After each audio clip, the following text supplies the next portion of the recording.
Aloha, my name is Julie Mitchell, and I am the Executive Director here at Ikahi Mediation Center. I'd like to welcome you to our Finding Solutions Growing Peace Brown Bag Lunch series. To let you know a little bit about who we are, Ikahi is a nonprofit community mediation center. We serve East Hawaii. We are one of 5 in the state.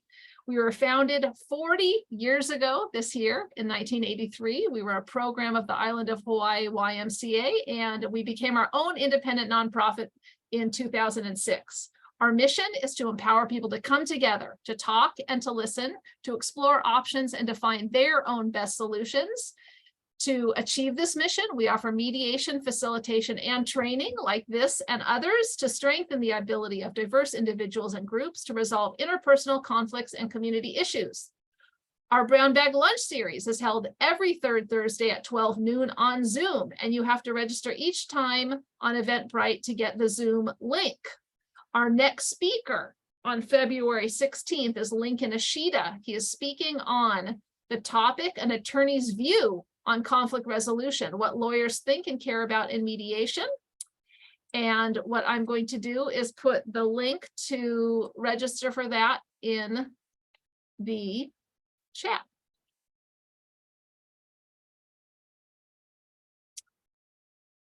We also have some other exciting events coming up. On February 10th, we have a free in-person training in Hilo with Sylvia Dolina. This is her 7th in an 8-part series happening at UH Hilo. It's day-long trainings, and this is called Mastering the Game of Change. So it's for creating organizational, institutional change, and how do you do that in a way that will get everyone on board and help you achieve the outcomes you want to achieve. I'm also going to put a link to that in the chat. Finally, we have every year our basic mediation training. This is a 4-day training and how our professionally trained volunteer mediators get their start. I don't know if you know this, but at the 5 nonprofit mediation centers in the state, the large majority of our mediators are professionally trained volunteers who take a basic mediation training, attend an apprenticeship program, and get mentored by seasoned mediators to learn conflict prevention and resolution skills. I highly recommend it, even if you're not interested in volunteering. It's a great skill to learn. It makes you very valuable in the workplace. And in fact, we've had many people's employers sponsor them as a part of their staff development to attend this training. That is starting in February, and it goes on a Friday, Saturday, Friday, and Saturday, the last weekend in February, first weekend in March. Another link coming to your Zoom chat. You will also be getting emails about this. I just wanted to share it with you now since you are here. So without further ado, let me introduce today's topic and speaker.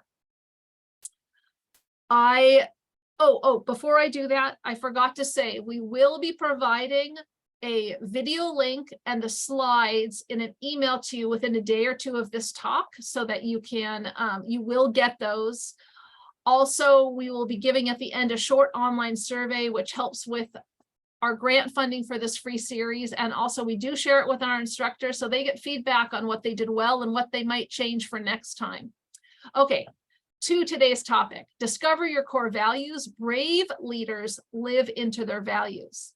Thomas Grimmel is the Talent and Culture Communications Manager at HPM Business Supply. Graduate of the Executive Masters of Business Administration from the University of Hawaii at Manoa, Thomas is a certified John Maxwell team member, a DISC certified behavioral analyst, a 5 languages of appreciation and 4 tendencies facilitator, and an avid volunteer in our community. He has over 10 years of experience in coaching and mentoring teens and adults. Please help me in giving him a warm Zoom round of applause and welcome for being here. Thank you, Thomas, and take it away. Thank you, Julie. Much appreciation how everyone does a little, little fingers to say you're here. So thank you guys for joining today. I'm excited to talk to you guys about core values and getting into it. And just really want to thank Ikahi Mediation Center and Julie for allowing me the opportunity to speak. We're gonna have some fun and kind of talk about values, because truthfully, man, values are so important. So a little bit about me. Let me go ahead and share my screen real quick. And what I like, once again, wave at me if you can see my screen. All the champions with cameras, thank you. That way it doesn't look like just me and Julie are having a conversation. I get to present to all of you today. And so that helps me. And so if you can see we're going to be talking about values. Like I said, a little bit about me. So my name's Thomas Grimmel. This is my family. There's my beautiful wife and my brand new 4-month-old baby daughter. She is a little fun fact about me. I am a wedding officiant and I love to play video games and play with my daughter. I mean, we have a good time. Having a new kid has been quite an adventure for me. And so what I'd like to talk about today, kind of going basically over what we're going to be talking about, is number one, we're going to kind of dive into what are core values. We're going to talk about why they're important. We're going to talk about how they pertain to culture and organizational culture. We're going to do an activity. So you're going to have an activity where we're actually going to teach you the process for which we discover core values. We're going to tie them into leadership and then open this up for questions. So if you are not sharing your screen and you want to go ahead and open up those, that helps me. And this is going to be interactive. We're going to do an activity. So be prepared for that. So let's talk about core values first. So like, what are core values, right? Well, by definitions, core values are the deeply ingrained principles that guide all an individual's actions, right? And so they are inherent and core to your decision making. Now, why are core values important? Well, first off, there are really 5 things I want to cover. This is not an extensive list, but really the first one is they seek to guide us. Core values are a guide. They give us framework and direction, right? When you have a value, it guides that, maybe not a destination, but its direction, right?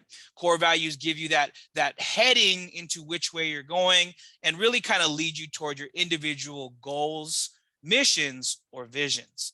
Another thing core values do is they allow us to actually self-assess and evaluate, right?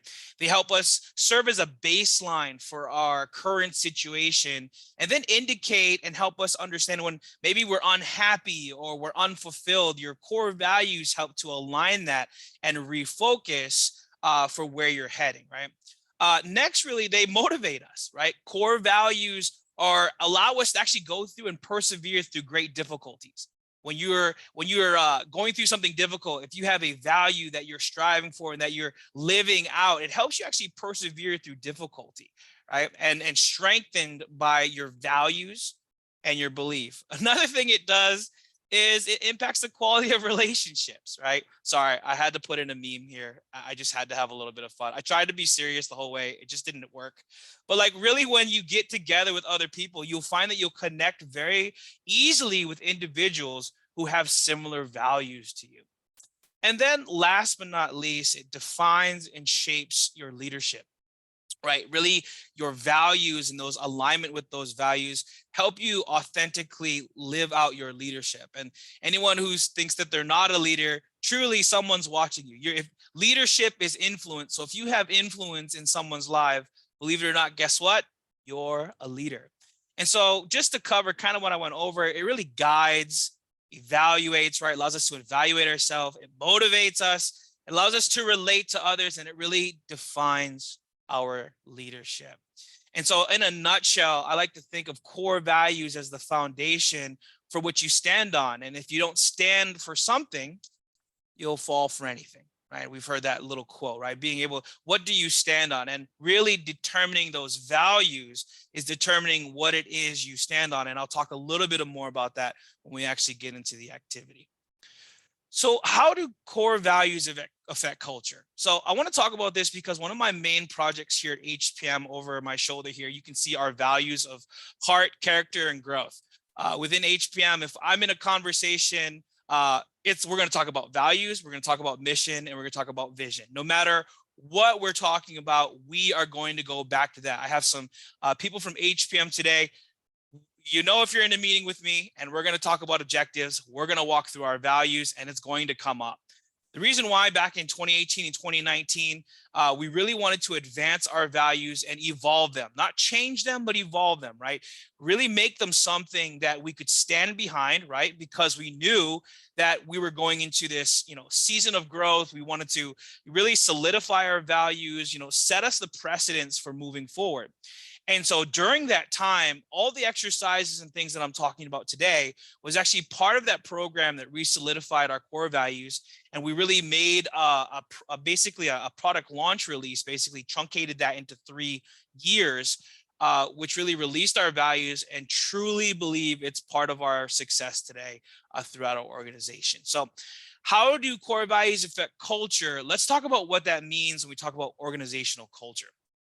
So by definition, organizational culture is defined as what's the way to behave in the organization. It's the way they do things. It's the beliefs, the values, the communications, the different methods, how they do things. That encompasses organizational culture.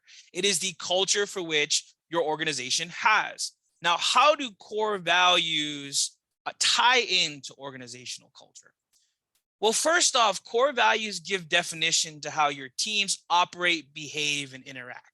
They set the precedents for how things are done. For example, here at HPM, our values are heart, character, and growth. And the way we created them is that it's not only our values, it's actually the process for which we want things to get done, right? This is the framework of how we want things. Number one, we want to start with heart, right? What does that mean to us? Is we want to have empathy and not sympathy, right? Empathy to me is you cannot have empathy without action. For example, if you're sitting there and you're watching television and someone comes on the screen and shows you, pictures of dogs and they're cold and you're like, oh, and then you change the channel. That was sympathy. You felt bad. But empathy is a much higher requirement because it requires action. You cannot have empathy without action because that really motivates you into doing something. That empathy perspective is saying, I'm going to do something. So why we always want to talk about heart in terms of empathy is because our next value for HPM is character. And so what we say is you cannot make the right decision, or for example, our value of character is we always strive to do what is right. And you cannot do that unless you have empathy. Unless you have empathy and understanding, you can't even begin to try and make the right decision, because you'll always see things in a biased perspective if you're not trying to understand other people. The last thing we have is growth. And for us, growth is not just something that we like. It's not just something that we talk about. It's actually the standard for which we do things. Because if you have heart and character with no growth, it's like trying to go from point A to point B on a treadmill. You'll burn a lot of calories, make a lot of noise, you'll go nowhere. There must be that level of growth. And the reason why I put this as part of the teamwork framework is this is how your values teach how they operate and behave. We start with heart. We do the right thing. We have our people of character, and then we grow, right? Really emphasizing what we call a growth mindset. And one of the characteristics of growth mindset is that there is actually freedom to actually improvise and grow without the consequence always being whose fault is it, right? There's this idea of agile method of we're going to grow. We're going to try this. If it doesn't work, it's okay. We're going to recalibrate and try this, right? There's that level of growth inherent in the value. The next one is core values serve as a foundation and a standard for company culture. One of my favorite stories, reading Bob Iger's book in regards to Walt Disney, is Walt's walking around his park and he times one of his rides, and his ride was 3 minutes short. And he goes up, Walt Disney says, listen, we need to make sure that this ride is 7 minutes. We paid $100,000 for those animatronics. And you know what? It's so that people can see them. And he literally said this in a nutshell. He said, we're not paying $100,000 because, and someone missing this because someone's having a bad day, right? Very harsh, right? But his foundation and their culture is experience, right? They want you to experience the rides. One of my favorite books to read out there is Be Our Guest from the Disney Institute, really talking about customer service and its origins. And really their foundation of we're here to create an experience is part of their values and is seen as throughout, even if, Disney's not here anymore, Walt's not here anymore, that value has transcended himself and become part of Disney's culture, right? Disney's culture is about the experience. Even when you're waiting in line, there's little things for you to look at that are all about the experience. Why? Because that really goes back to Walt's values. And then really the last thing to regards to culture and core values is the importance of executive sponsorship, right? Executive sponsorship is integral to value alignment and organizational culture. What I mean by that is one of my favorite stories is Howard Schultz. So Howard Schultz just came back very interimly. I don't know if you guys have seen that kind of in the news. He came back to Starbucks, and literally when he came back in 2022, he started making changes. He says, hey, we're doing this, we're not matching this.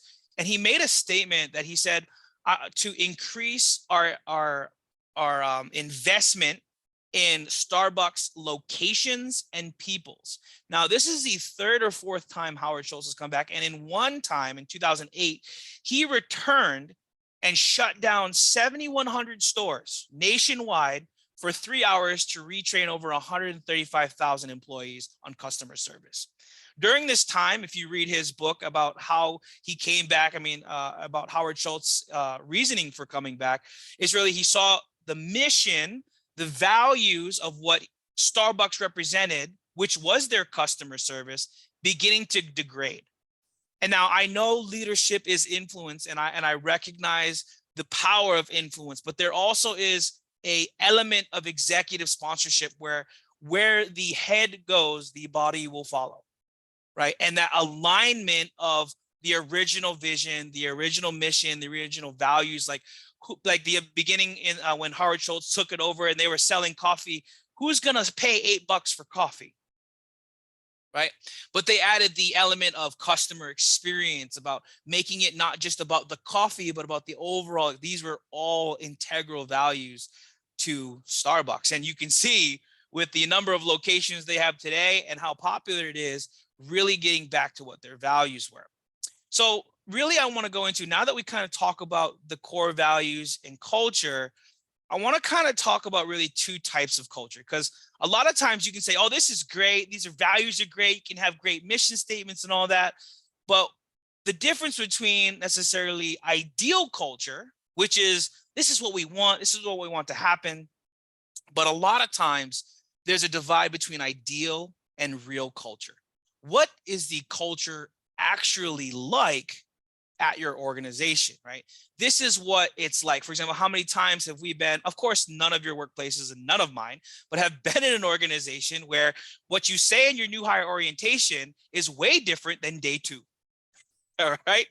Being a part of new hire orientation today, like talking to my team when we present new hire orientation, my goal for our orientation is not to give you an unrealistic expectation of the culture of our organization, because then we're setting yourself up to fail. We're not giving you realistic expectation. Then that doesn't mean that we're saying the bad things, because every organization has good parts and bad parts. But what we don't want to do is set an expectation so high that they feel let down when they actually go into their first day. We want to set the realistic expectation that they're part of the change, that part of our transformation of values is actually part of our new people, right? HPM has a large percentage within the last 3 to 4 years of new individuals. And how do you begin to change culture is really you change the inflow, right? If you're only changing the middle and new people coming in with different things, they're actually in that middle 60%. I don't know if you've heard of the 60-20-20. You got 20% at the bottom who are really, necessarily not interactive, not engaged. You have your top 20%. These guys are the ones who are like, hoorah, rah, like I'm all for this, right? They're the ones who are showing up early and like really passionate. And then you have this middle 60%, right? This middle 60% is really the ones that you want to begin to move closer to your top 20, because what they're deciding is, do I want to be part of the bottom 20 and people who are like, I don't like this place, it's the worst place to work, I can't stand this, and this, a lot of negativity? Or do you want to prepare them to catch on to the vision, catch on to the culture, and be attracted to individuals who are in that top 20%, right? And we do that by actually determining and defining that culture and expectations right in our new hire orientations. And so if you're having a difficulty like ideal culture, this is what we want, right? And real culture, that always is a dynamic, right? There's no one who has the perfect culture, right? It's spectrum, right? There's things that we all need to work on. But one of the big reasons that I want to mention this is, how do we go ahead and change that, right? When I was in HPM, I had a very similar experience in certain aspects. There's spectrums of good and bad, but how can we move that needle closer to that ideal culture? And here's what I would like to say on that. The values that your organization celebrates, tolerates, and promotes will determine your culture. This statement alone, to me, is the X factor in culture, in transformation. It's what your organization celebrates, tolerates, and promotes. Like what do you celebrate? Do you celebrate when someone gets a big sale and hurts a stream of people downstream? Do you celebrate getting the job done no matter who it hurts? Do you celebrate gamification, but really inspiring people to work against each other? Do you tolerate people treating people a certain way because of their benefits? Do certain people get passes because of their value? Do you tolerate that because of the benefits, or is there corrective action? And the other thing is, what do you promote in that organization? What's promoted? Is only talkative A-type personalities promoted? Is people who are extroverted only promoted, right? You see, the real culture is determined truly by what you celebrate, tolerate, and promote. And believe it or not, that's the culture people will experience. Not the ideal culture, not the sunshine and rainbows or the balloons. No matter what you do and how to jazz up your culture, what really defines that culture is these three factors, right? You can have, we have little boxes, and at the end of the day, no matter what you put on it, it's still going to be your culture. So how does that apply, and how can we move into learning our values? Because values, if they're so important, it's important to understand what our values are.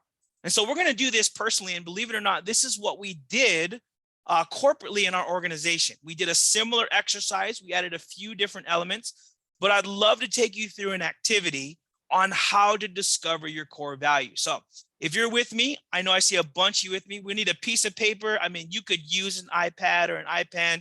You can use sticky notes if you want. Because really what we're going to do, sorry, I hit my mouse there. But really what we're going to do is grab a piece of paper and pen. I know that's ancient technology, but you can use an iPad, an Apple Pen, or something where you can make 2 columns, okay? You're going to make 2 columns. Now, this exercise I like to do under 2 circumstances normally in my life. I do it beginning of the year or after a life-changing event, and I'll explain why. But what you're going to do is grab a piece of paper, make 2 columns, okay? And we're going to make some lists today. Okay, we're going to make 2 lists. If you're caught on to the 2 columns, congratulations, you are a sharp person. We're going to make 2 lists. And the first list that we're going to do is actually on the left-hand side. And what you're going to do is you're going to write down everything that gives you a sense of passion or purpose. Now, I like to tell all my now we put all of our new hires through this exercise. So every new hire that comes into our organization does this exercise. And so what I like to tell them is, I understand it's a very niche thing. It's very hot topic. Ooh, what's your passion, right? And a lot of times, especially mentoring young adults, mentoring people in college, they are like, what do you mean? What is my passion? And here's the number one answer, right? I just want to help people. And after I built some relationship and we actually get into this, I say, listen, don't tell me you want to help people. Unless you're a sociopath, you probably want to help someone in some way, shape, or form, right? There's some way in which you want to contribute to society. And that, believe it or not, I was gonna say unfortunately, it's not unfortunate. And that fortunately deals with people. You're going to have to deal with individuals, right?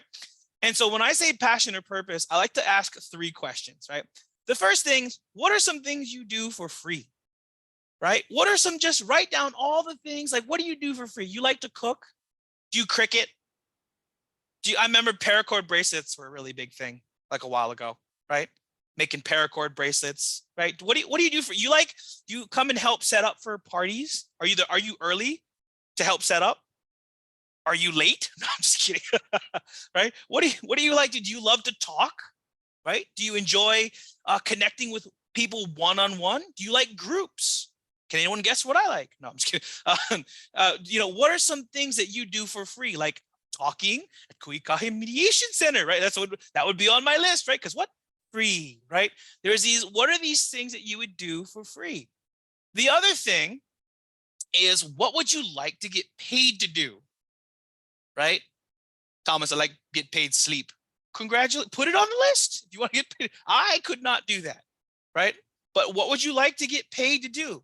I like to tell our teams that, like, if you get paid to do it and you don't like it anymore, it wasn't a passion.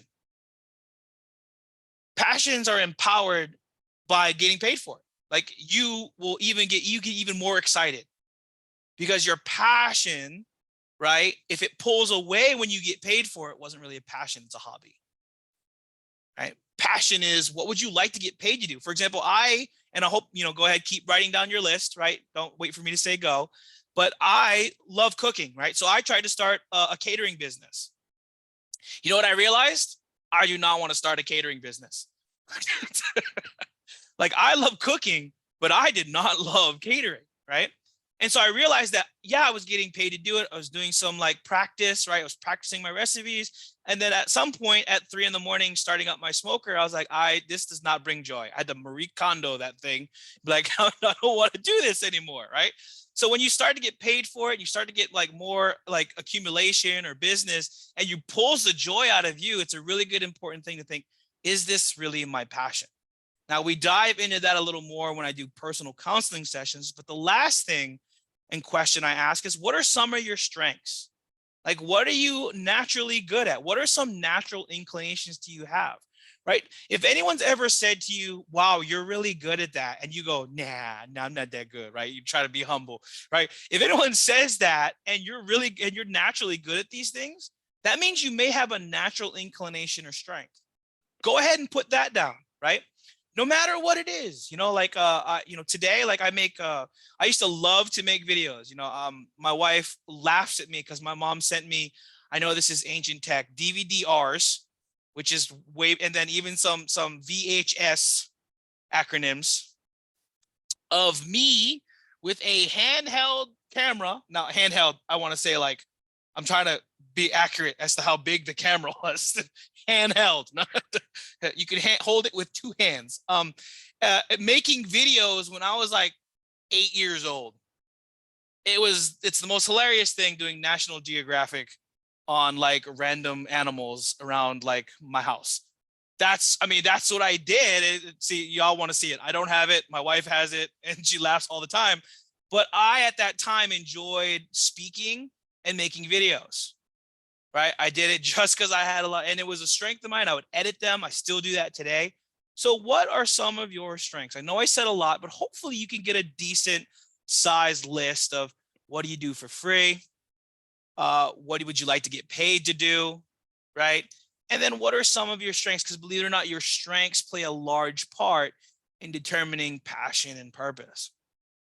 So I'm going to move on now. You can keep writing. If things pop in your head, it's not like, stop, put your pencils down, right? It means you can always add on to this list. And truthfully, when I do this exercise, the list making takes me probably about a week, right? Because what you want is, you want a large list, right? I mean, you could be around the house and be like, oh, I'll do that. And then, oh, I do this for free. Or, oh, I do this for free. Or, oh, I would like to get paid to do this. Or, I wouldn't mind getting paid to do this. You want to actually make a fairly extensive list, because the more items you have, the clearer the picture comes. It's like statistics. Like, the more numbers, or the bigger our sample size of your passion or purpose, the easier it is to drill down into core value. Okay, so left side is passion or purpose. The right side, I usually don't need to get into this too deeply, but it's what makes you angry. Okay, now a couple things. Don't put people's names down. Names, no good. Okay, no names. Okay, but ask yourself if someone popped in your head, right? Ask yourself, what do they do that makes you so angry? Okay. Now it's not just things that make you super angry, because then you just might have an anger problem, and that's something someone can help you with, right? But it's also things like little pet peeves, like what things irritate you or get under your skin, right? Like I tell like people when I'm doing this in our orientation and people look at me very confused, I say, do you like when people cut you off? Does that bring you joy? Does that make you feel good inside when someone cuts you off? How about someone waves at you with one finger? Do you enjoy that as well?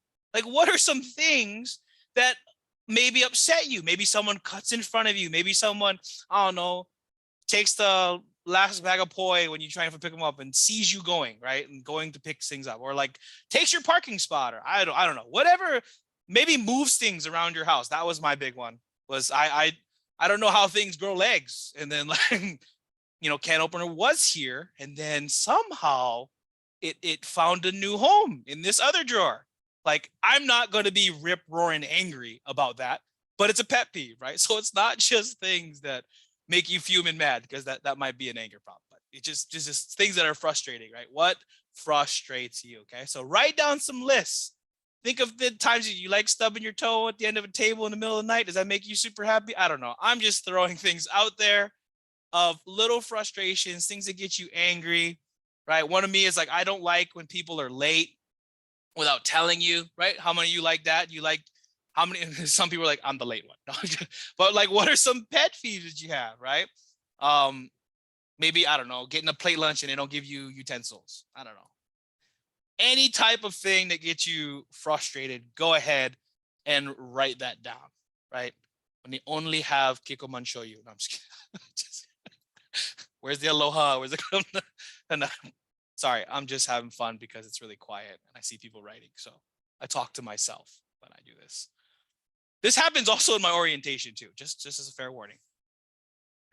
Okay, so you should have a decent size list on both sides. Now keep writing, right? There is no time limit on this, but the next step is a little more difficult, okay? So the next step is I actually want you to draw lines between what you think are the opposite, okay?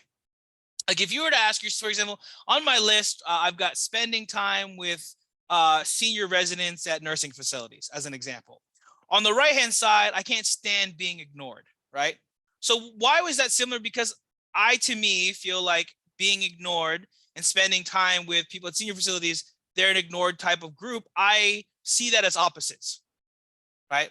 Positive and negative. You want to look at themes that seem very opposite and draw a line and connect as many as you can. Now, like I said, when we do this, we tell people, hey, if you want to continue to develop, use this list consistently, add on, because you're going to want to have a ton of connections. Look for things that are the opposite. All right, even if you think, oh, I don't know if that's really opposite, that's okay. Draw a line. If you have a line to 3 different things, that's fine, right? Really, we're looking at opposite themes. What's the difference, okay? Now, here is the most gutsy thing I'm going to do today.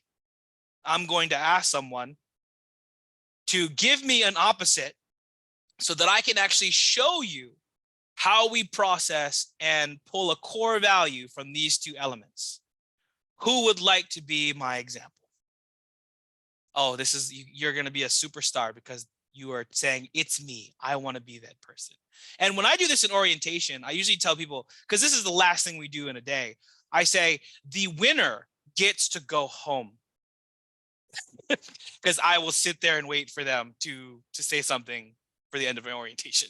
So who has one item on the left, one item on the right that you drew a connection to, and I'll show you how we process value. Any takers? Don't all jump at once. I know it's Thomas. Yes. Thomas, I'll go. Hi, Gretchen. How are you? So hi, I'm great, thank you. So these things might not seem connected, but I think that they are Okay. in a way, and I can explain Perfect. why if you feel like it's important. On Of the course. left-hand side, I have listening as something that I have been told I am good at. Okay. And I care deeply about. I think it's really important being a good listener. And then on the right-hand side, I have unsolicited or overly harsh criticism as something that makes me feel annoyed. Very good. And I think that sometimes by not listening, well, it's the opposite, right? Yeah. Like spouting out this thing without, hearing first. So Perfect. help me Is connect these. there a delay in my voice for you? No.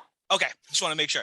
Okay, so what we're going to do is we're actually going to turn to a new page in your notebook, and we're going to process. So for every connection, we follow this framework. It's the 5 why framework, and you process each word. So for example, on the top left hand of your page, you're going to put listening, right? Then you're going to draw a little arrow, give yourself some space, and you're going to write unsolicited was it advice? It was unsolicited advice or criticism, correct? Yes. Okay. And you're going to write it right next to it. So now you're going to actually go through 2 lists. And so I usually don't go completely on the 5 whys during a presentation. The reason why is you want to push yourself to get to the why that you cannot answer quickly. For example, Gretchen, why to you is it kind of your passion to be a great listener? I don't know that it's my passion, Or but something? Why is it something you're good at, or something that you inherently do? Like, why is that so important to you? Well, one, I think that people generally in this world often don't feel heard. And, 2, if you're trying to help someone solve a problem specifically at work or, in other areas of their life, um, listening first to understand makes a lot of sense. So what you're going to do is you're actually going to put that underneath that statement. So why is it important to you? Listening is important to me because you mentioned that people don't feel heard, right? And then what I would ask you next is, why don't you feel people get heard? You kind of answered that next why. Is because really, in order to help someone, right, you have to listen. So you're going to write that underneath the why, and you're going to keep drilling. So my last statement that you said is, in order to help someone, you have to be able to listen to them, right? That was kind of the final kind of grouping you said of the reasoning. Why to you, Gretchen, is that important to you? Why is it important that we actually listen to help people? That's great. So if there isn't, this is perfect. And so I'll push someone usually up until this point. This is enough. But what you want to do in your personal life is you want to dig to where you're like, why? Like you want to keep going. And I've had college students like sweating, like sitting there, like, I don't know, man. And I'm like, we're not leaving until we get a little further. Because what I like to tell people is it requires a lot of energy to dig deeply into your authentic true why, right? And usually it takes a lot of energy, and your brain doesn't want to necessarily spend all that energy speaking about why. So where I'm going to end is, okay, really to help people, we have to listen. That's kind of where we're going to end right now. On the other side, right, you mentioned unsolicited criticism or advice. Now, why to you does that make you frustrated, or you don't really like that? Yeah, overly harsh or unsolicited criticism. Well, I think that it's very easy to go there first without necessarily recognizing the individual. And it just, I don't think that it actually gets to a positive result often. Okay, there you go. Doesn't get to a positive result. That's why it kind of frustrates you. So It's you'd like write that down. wasted negative energy. There you go. You'd write that down. So I don't like this because it doesn't get to the end result. It wastes energy, right? And then even more so. So why is it important to you, or why does it frustrate you that energy is wasted and it doesn't get to the end result? Do you want me to keep going? If you have a quick answer, you can. Yeah. If like you just got to kind of think about it more, that's okay. And just say, oh, you know what, I would, if there's a pause, that's perfect. Okay. Yeah, I mean, it doesn't Pause add there. anything.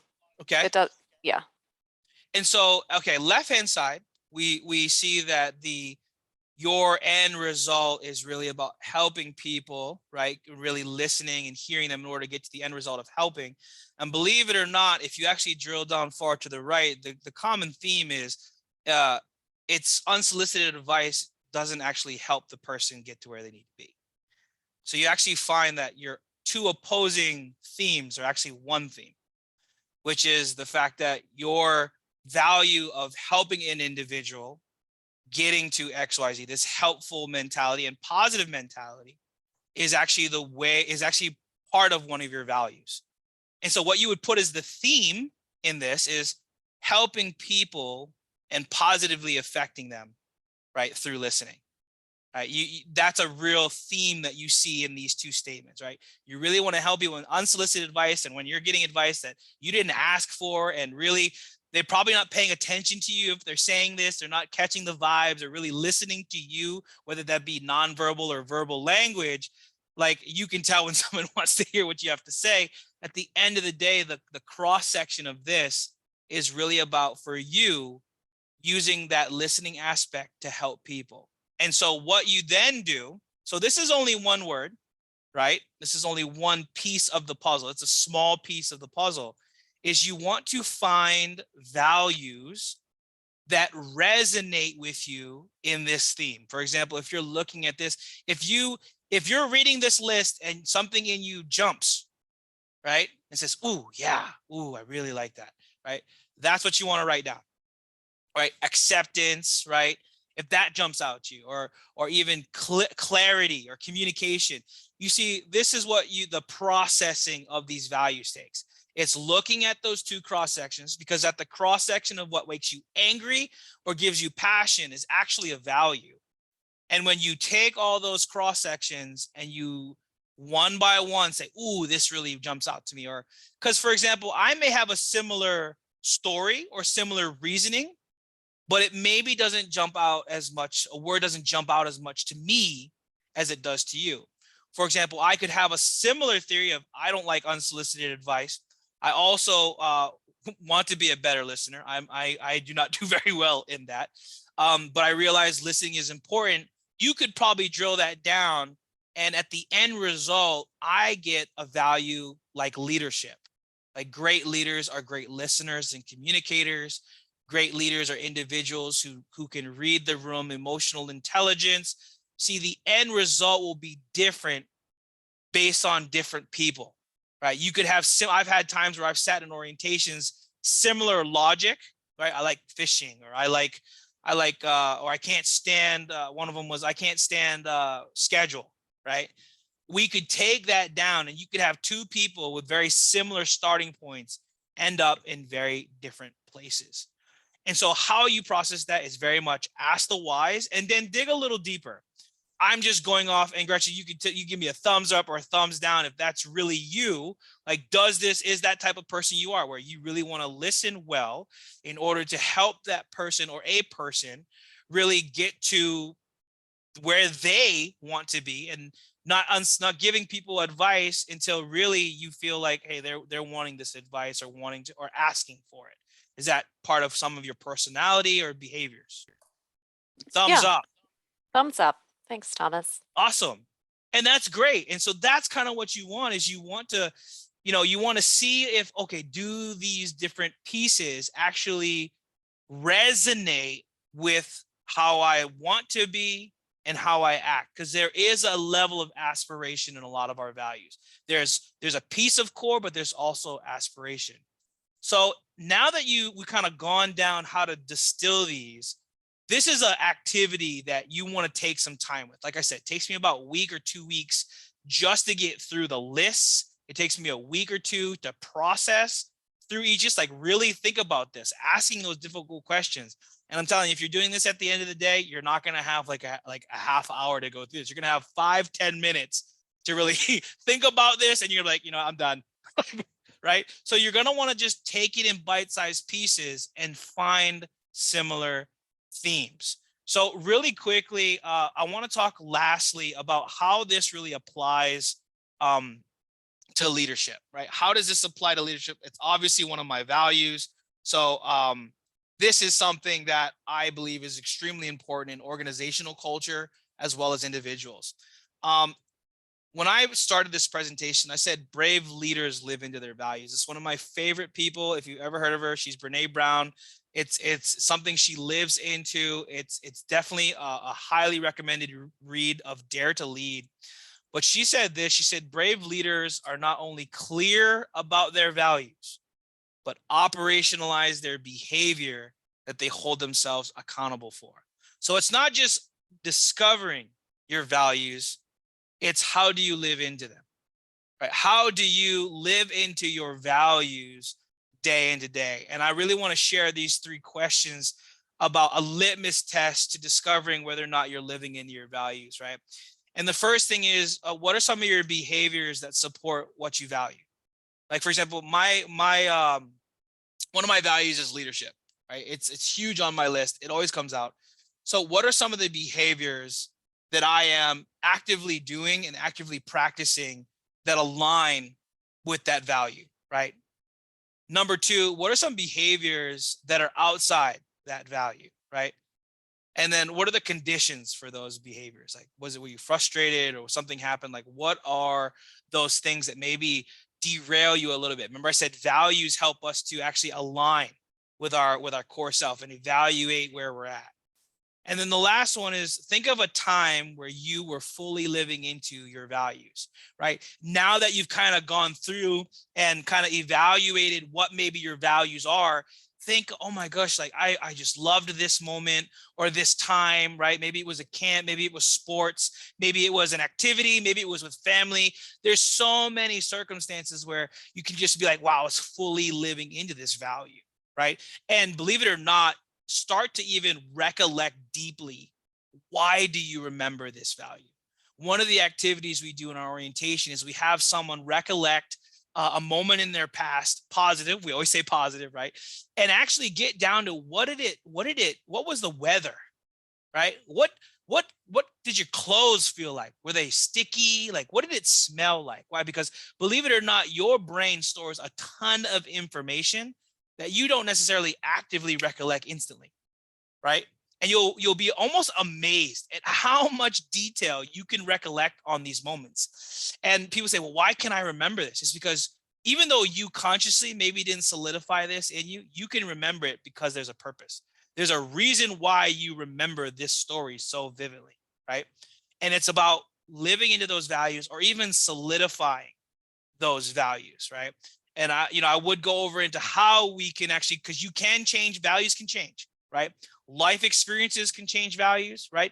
Crucible moments are moments where there's heat and pressure and difficulty that can change value. And then also practice, right? You can purposefully change value, right?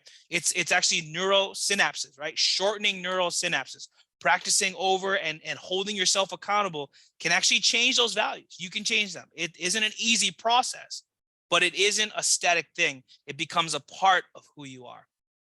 And so living into your values, identifying your values, and then seeing that as even a greater part of not just your organizational culture, but also culture as a whole, right? As part of your community, identifying those is a huge piece to actually understanding and honestly identifying peace, knowing who you are, knowing who you understand, understanding and empathy, all part of really defining your core values. Well, that's all I have for you guys today. That's the end of my presentation.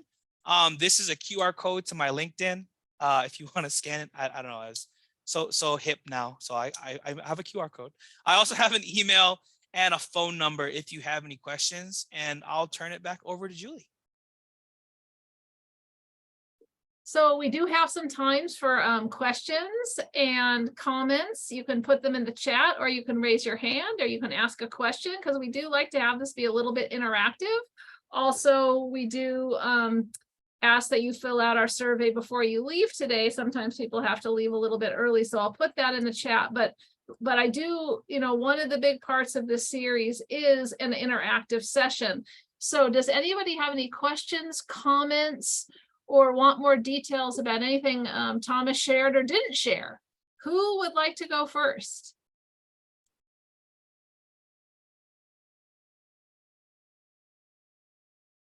And remember, I said you could do that thing where you do this, where you raise your hand and see how it bops me to the top so I can see that you're there.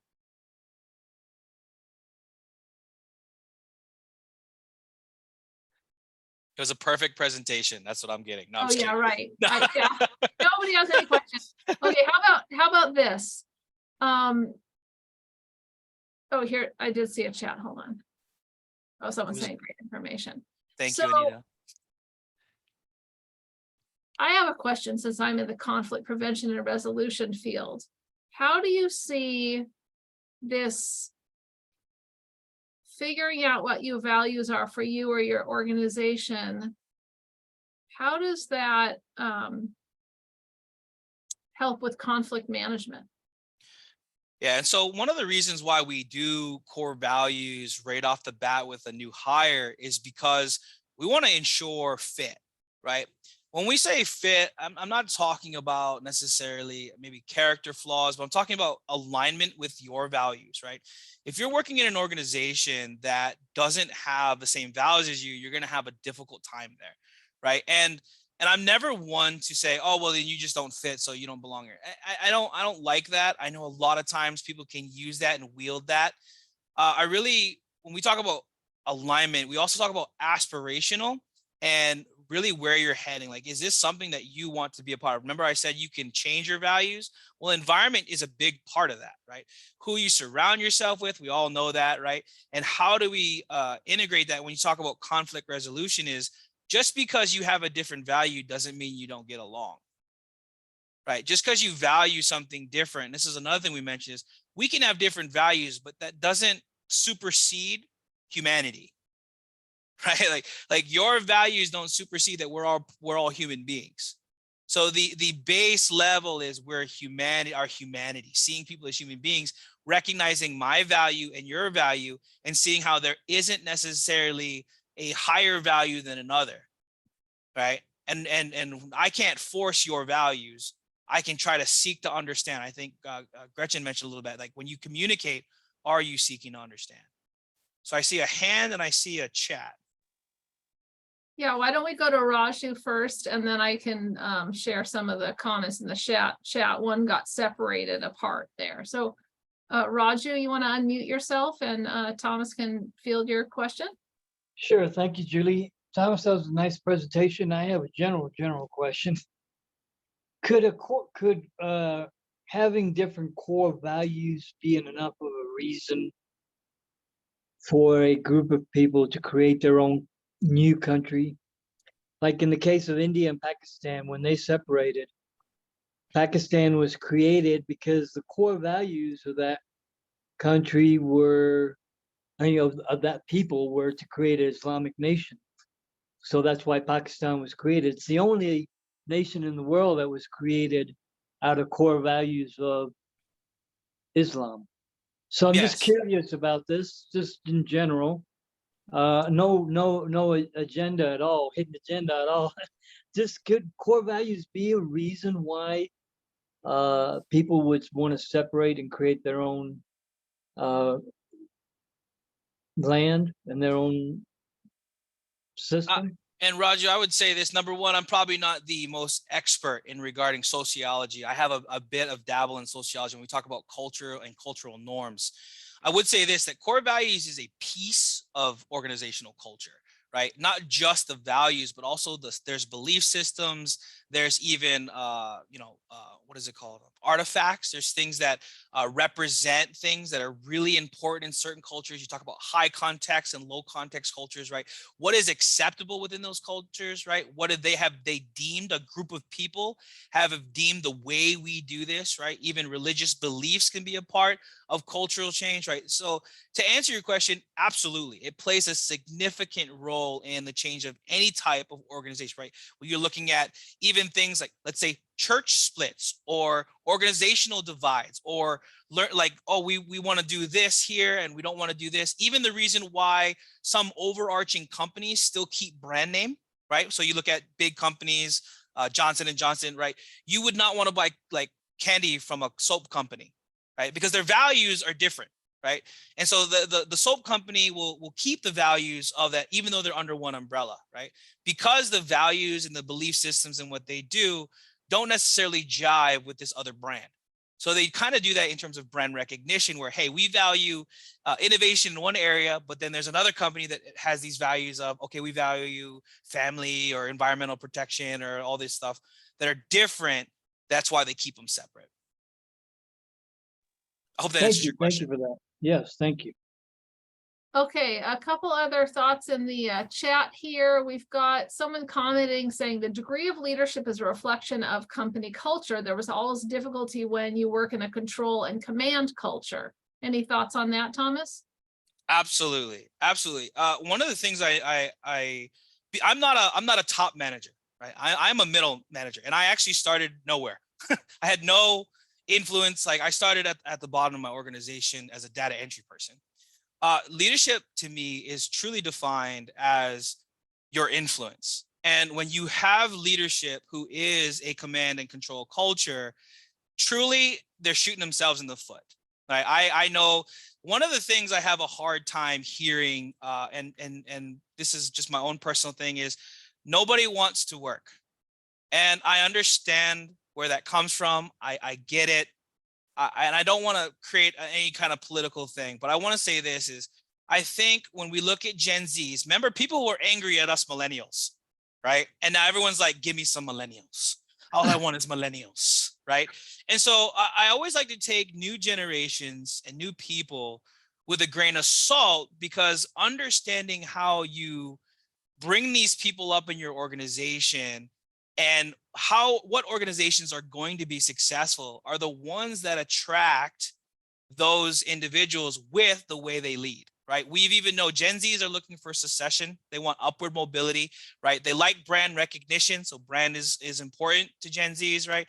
Why is that a part of leadership? Because I think when leadership does this command control difficult way, they're going to have a very difficult time sustaining growth.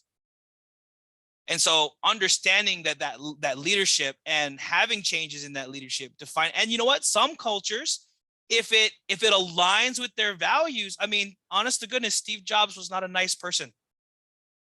Like, I think we put him on a pedestal. Go read his biography, he was very command control. Tesla like was forcing his guys to sleep on like he was there. We idolize all these people and we recognize, but what kind of values are they doing that support their culture? And some people want to be a part of that culture. Some people do want a command style culture, like tell me what to do, military, right? Militant way of doing it, very, very strict hierarchy. So I think it's very much alignment with the goals of the organization, the mission, the vision, and then what values support that mission and vision. Like if you're wanting to like a mediation center, you don't want to have everyone just fighting A types, doing this, but in a agile software, you might need that style of leadership, that very autocratic. Well, I would like to thank everyone for being here today, especially our speaker, Thomas. I hope you folks will consider taking some more trainings and brown bags with us. I encourage you to take a look at the slides when we send those out and see if those might apply to your personal or professional life. I think people have ideas now, something they could do on their own or with their teams or even with their whole organization. So please help me send Thomas off with a great goodbye appreciation. Thank you guys so much. I appreciate it. Thank you, Thomas. We appreciate you spending your time with us today.